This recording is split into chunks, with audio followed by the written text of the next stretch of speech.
आइए बच्चों, एक बार फिर से आप सबों का उन्नयन पल्लव बांका में स्वागत है। मैं आदित्य सर आप लोगों के साथ, और हम लोग पढ़ रहे थे एक्सरसाइज 11 डायरेक्ट प्रोपोर्शन। हम लोग देख रहे थे सीधा समानुपात। तो हम लोगों ने पिछली वीडियो में 11.1 का क्वेश्चन नंबर 1 और 2 कर लिया था। आज हम लोग शुरू करते हैं क्वेश्चन नंबर 3 से। बुक होगा आपके पास, ठीक है? तो अपना बुक आप ले लीजिए सामने में, और यदि नहीं है तो आप देख सकते हैं, यहाँ से आप स्क्रीनशॉट ले सकते हैं क्वेश्चन का, ठीक है? तो चलिए हम बिना देर किए शुरू करते हैं क्वेश्चन नंबर 3। तो क्वेश्चन नंबर 3 जो है सो आपने देख लिया। हम एक बार पढ़ देते हैं क्वेश्चन, ठीक है? आप देख लीजिए कि मुकुंद के पास एक सड़क का मानचित्र है जिसके पैमाने में 1 सेंटीमीटर की दूरी 15 किलोमीटर निरूपित करती है। तो गांधीनगर से जाकिर हुसैन सर्कल तक जाने वाली सड़क यदि 75 किलोमीटर है तो मानचित्र में उसे कितने सेंटीमीटर से निरूपित किया गया होगा, यही हमारा प्रश्न है, ठीक है? तो हम आपको बताए थे कि हम लोग कुछ इस तरह से कर लेते हैं, टेबल बना लेते हैं, ठीक है? x और y। तो x जो है ना, पैमाने पर जो दूरी है उसको हम यहाँ पर लिखेंगे x को, है ना, पैमाने पर दूरी। और y जो बताएगा वो बताएगा वास्तविक दूरी को, ठीक है? वास्तविक दूरी, ठीक है? तो इस तरह से हम खींच लेते हैं, इसको ब्रैकेट में कर लेते हैं, पैमाने पर की दूरी और वास्तविक दूरी, ठीक है? तो प्रश्न में दिया हुआ है कि 1 सेंटीमीटर की दूरी, यानी कि पैमाने पर जो दूरी 1 सेंटीमीटर, बल्कि यहीं पर दूरी लिख दीजिए सेंटीमीटर में, और ये दूसरा जो दिया हुआ है वो है किलोमीटर में, ठीक है? तो दूरी, वास्तविक दूरी किलोमीटर में लिख दीजिए। अब देखिए इसमें बता रहा है कि 1 सेंटीमीटर की दूरी जो है सो 15 किलोमीटर के बराबर है, यानी पैमाने पर की जो दूरी 1 सेंटीमीटर की है वो वास्तव में वास्तविक दूरी है 15 किलोमीटर। तो अब कहता है कि गांधीनगर से जाकिर हुसैन सर्कल तक जाने वाली सड़क यदि 75 किलोमीटर, यानी वास्तविक जो लंबाई है सड़क की वह है 75 किलोमीटर, तो कहता है कि पैमाने पर इसकी दूरी क्या होगी, ये वाला चीज़, ठीक है? तो हम आपको बताए थे ये वाला x है, मतलब इसको हम x1 मानेंगे, इसको x2 मानेंगे, ये y1 होगा, ये y2 होगा। और आप लोग को बताया था कि कैसे करेंगे, क्योंकि हम देख रहे हैं कि इस तरह के सवाल में एक डेफिनेट है ना अनुपात में जो है सो ये वृद्धि होती है। 1 है 15 तो उसका 75 है ना, जो भी है 2 रहता तो 30, ऐसे करके। तो कहने का मतलब एक निश्चित अनुपात में वृद्धि होती है। ये डायरेक्ट प्रोपोर्शन का प्रश्न है। इसको बनाने के लिए हम बताए थे कि दोनों का रेशियो या तो x1 बटे x2 बराबर y1 बटे y2 कर दीजिए, या x1 बटे y1 बराबर x2 बटे y2, दोनों स्थिति में आपका है ना क्वेश्चन जो है हल हो जाएगा। तो जैसे यदि हम ले लेते हैं x1 बटे y1 बराबर ले लेते हैं x2 बटे y2, कुछ इस तरह से, ठीक है? तो आपका x1 का मान आप देखिए, इसमें सिर्फ मान बैठा दीजिए 1, और y1 आपका है 15। उसी तरह से x2 आपको निकालना है, तो x2 आप रहने दीजिए, और y2 का मान है आपका 75। तो इसको क्रॉस मल्टीप्लिकेशन कर दिए, x2 को ऊपर में रहने दीजिए, सिर्फ इसको ऊपर भेज दीजिए, ठीक है? तो ये रिजल्ट हो जाएगा, उस साइड में x2 बचेगा, ये हो गया 1 गुना 75, नीचे हो जाएगा 15, ठीक है? 15 × 75, यानी ये जो है x2 का मान निकला 5, यानी 5 किस में होगा हमारा, सेंटीमीटर में होगा। किस में होगा, यानी पैमाने पर जो है इसकी दूरी जो होगी वो होगी सेंटीमीटर। तो ये था आपका क्वेश्चन नंबर 3। अब हम लोग बढ़ते हैं क्वेश्चन नंबर 4 की तरफ, ठीक है?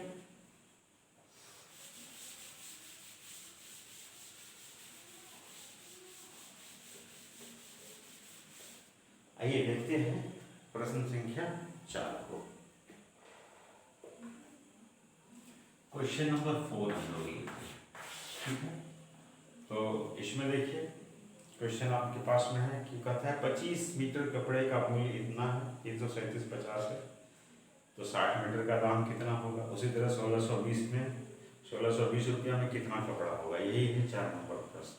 तो आप देखिए 1 मीटर मान लीजिए, देखिए इसमें दिया हुआ है ना 25 मीटर का दाम है। ऐसे भी आप दुकान में जाते हैं, 1 मीटर यदि मान लेते हैं 50 रुपये का आता है, 2 मीटर 100 रुपये का है, 3 मीटर उसी के गुणक में है ना एक निश्चित अनुपात में मिलता है। इसका मतलब यह प्रश्न जो है वो डायरेक्ट प्रोपोर्शन का है, सीधा समानुपात का है। और ऐसे प्रश्नों को हल करना बिल्कुल आसान है। क्या करते हैं, 2 क्वांटिटी हम लेते हैं इस तरह से, ठीक है। तो x जो है इसको मान लीजिए कपड़ा मीटर में कर लीजिए, कपड़ा मीटर में, ठीक है।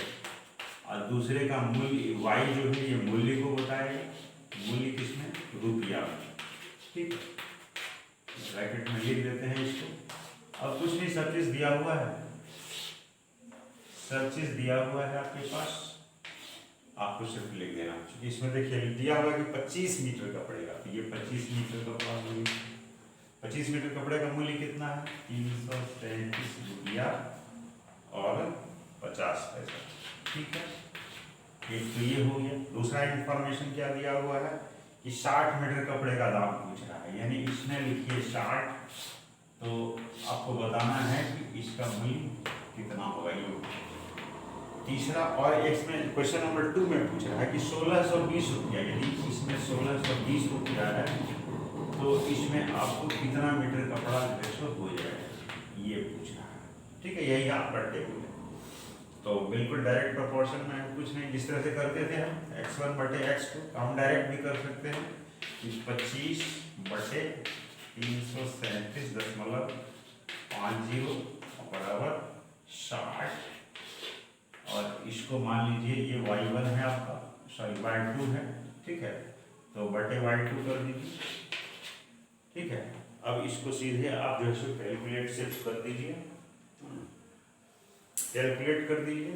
तो कैसे कीजिएगा, ऐसे ऐसे गुना कर दीजिए, y2 इधर ले आइए, y2 ऊपर ले आइए और 25 को नीचे कर दीजिए, ये हो जाएगा 60, ये वाला चीज ऊपर जाएगा 337 रुपया 50 पैसा, ठीक है। और 25 आ गया नीचे, ठीक है। इस डेसिमल को हटाइएगा यदि, तो डेसिमल के बदले 1 2 अंक है तो 2 आपको कटाने तो आता ही होगा, कटा लीजिए, 1 0 ये 1 0 ये, दोनों को कटा दीजिए, ठीक है। अब 25 से इसको कटाइए, ठीक है ना। तो 25 से एक बार में कटाइएगा तो 25 बचा 8 और 7 87 हो गया, 25 किया 75 हो गया, 12 और 5 यानी 135 बार में ये कट गया। तो 135 को आप सिर्फ 6 से गुना कर दीजिए, 6 पंचे 30 के सुनना आपने बचा 3, 13 से 78 81, तो 810 रुपये। तो ये आपका निकल गया क्वेश्चन नंबर 1 का, ठीक है। 1 में ये चीज पूछ रहा था कि 60 मीटर का दाम कितना होगा, तो 60 मीटर का दाम कितना निकला, 810 रुपया। अब हम लोग निकालते हैं इसको कि 1620 रुपया में कितना कपड़ा खरीदा जा सकता है। तो आइए इसको भी हम लोग देख लेते हैं, इसको मिटा देते हैं। क्वेश्चन नंबर, ठीक है, दूसरा जो है बिल्कुल उसी तरह से है, तो इसको बराबर कर दीजिए, ठीक है। यानी 25 बटे 337 रुपया 50 पैसा बराबर इसको कर दीजिए x1 x2 x3 कर दीजिए, ये x3 मान लीजिए, ये x3 हमें सपोज करेंगे, बटे कितना होगा तो 1620 होगा, कर दिए। अब वही काम कीजिए, कोना कोनी गुना, x3 ऊपर है रहने दीजिए, सिर्फ इसको ऊपर लेते आइए। आप ऐसे लिख सकते हैं कि x3 बराबर इसको गुना कीजिए, 25 गुने 1620, अब बटे हो जाएगा 337 रुपया 50 पैसा। वही काम करेंगे, डेसिमल हटाएंगे इसका, तो यहाँ पे आ जाएगा 100, दशमलव के बदले में 1 और 2 अंक है तो 2 0 हो गया, ठीक है। अब फिर उसी तरह कटा दिए, जैसे कि 1 0 ये कट लिया, 1 0 ये कट लिया, इससे कटाए थे 25 से कितना बार में कटा था, 135 बार में कटा था, नहीं तो उसके बाद और इसको 25 से इसको भी कटाइए, ये 4 बार में कट जाएगा। अब ये 5 से फिर कटेगा 27 बार, और ये 5 है 25 हो गया, ठीक है। ये 27 इससे ये जो है ना कट जाएगा, कितना बार में कटेगा, इसको कटाइए। जैसे मान लेते हैं 9 से कटाते हैं, 9 किया 27, इसको 9 से कटाइए, तो 9 एकाम 9, और इसमें कितना बचेगा, 16 में से 9 गया तो 7, और 7 पर 2 72, तो 9 8 के 72, 18 हो गया, 3 6 के 18, ये पूरा नीचे वाला कट गया, ऊपर ऊपर गुना कर दीजिए, 5 6 के 30, और 30 चौके 120। तो x3 का मान निकला 120। तो 100 हम क्या माने थे, ये कपड़ा है, ये मीटर है, ये 120 मीटर कपड़ा खरीदा जा सकता है। तो इस तरह से आपका क्वेश्चन नंबर 4 बन गया, ठीक है। अब हम लोग आगे बढ़ते हैं क्वेश्चन नंबर 5 पर, ठीक है। क्वेश्चन नंबर 5, बुक आपके पास में है, क्वेश्चन आप देखिए। और वैसे यदि नहीं है तो हम पहले शुरू में दिखा दिए थे, उसका स्क्रीनशॉट लेकर के क्वेश्चन देख लीजिए। वैसे हम पढ़ देते हैं एक बार क्वेश्चन नंबर 5। आइए 5 में क्या है, कहता है कि मकान का एक मॉडल है जिसका ऊंचाई 5 सेंटीमीटर, लंबाई और चौड़ाई 12 और 8 यही है, ठीक है। वास्तविक परिस्थिति में ऊंचाई 25 फुट है। बस बिल्कुल उसी तरह से कीजिए जैसे अभी किए थे, एक्स और वाई मान लीजिए, ठीक है। ये वाई जो होगा ये वास्तविक ऊंचाई बताएगा। बस अभी इसी तरह का एकदम सिमिलर प्रॉब्लम हम लोग बनाए थे। वास्तविक ऊंचाई जो दिया हुआ है ये हमारा फुट में दिया हुआ है। किसमें दिया हुआ है, फुट में। इसको ये कर दीजिए। और जो मॉडल का जो ऊंचाई है वो सेंटीमीटर है ना, जिस तरह से नक्शा में लिए थे उसी तरह से मॉडल में होगा, है ना। तो ये x हमारा किसमें है, सेंटीमीटर, ठीक है। तो इसको कीजिए।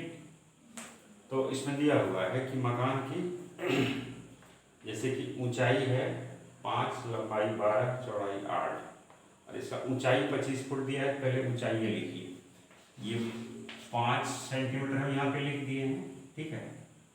जो है मॉडल का डायमेंशन कह सकते हैं, मॉडल का डायमेंशन बोलिए। डायमेंशन का मतलब वही होता है लंबाई चौड़ाई ऊंचाई जो मॉडल का डायमेंशन ये सेंटीमीटर में है, ठीक है। तो 5 सेंटीमीटर जो ऊंचाई है मॉडल की, तो उसका वास्तविक ऊंचाई मकान का हो रहा है, इसमें बता रहा है कि ये 25 फुट। यहाँ पर हम 25 लिख दिए, ठीक है। आगे बढ़िए। अब कहता है लंबाई और चौड़ाई। लंबाई जो है 12, इसमें लिख दीजिए 12, और चौड़ाई जो है वो है 8। चौड़ाई जो है वो 8, ये हो गया। तो कहता है कि वास्तविक लंबाई चौड़ाई आपको बताना। तो x वाला तो मालूम है, x1 x2 x3 आप कर भी सकते हैं। ये x1 हो गया, ये x2 हो गया, ये x3 हो गया, ये y1 हो गया, ये y2 हो गया, ये y3। जो बताए थे बस वही कि this upon this equal to this upon this, ठीक है। निकालिए। ये हो गया 5/25 बराबर हो गया 12/y2, ठीक है।